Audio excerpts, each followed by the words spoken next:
აჭარის განათლების მინისტრის მოადგილემ სულიკო თებიძემ შუახევის რესურს ცენტრის თანამშრომლებს ახალი უფროსი ედვარდ გოგრაჭაძე წარუდგინა. იგი ამ დრომდე პედაგოგიურ მოღვაწეობას ეწეოდა.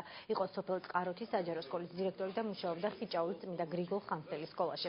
ისტორიის მასწავლებლად ედვარდ გოგრაჭაძეს 3 თვიანი გამოსაცდელი ვადით დაინიშნა. კონკურსის წესით შერჩეული პიროვნება დაინიშნა შუახევის რესურს ცენტრის უფროსად 3 თვის გამოსაცდელი ვადით. როგორც თქვენს დაინახეთ, კოლექტივი იცნობს, რაიონში ცნობადი პიროვნება, კოლექტივმა მიიღო ძალიან კარგად და რაც ჩვენთვის ძალიან სასიხარულოა. გავალთით ეულის სკოლაში ადგილზე მისვლით და დავიწყებ პრობლემების შესწავლას. პირველ რიგში რა პრობლემების წინაშე დგას სკოლა, რა არის ამის მიზეზები და როგორ უნდა გადაიჭრას ეს პრობლემები.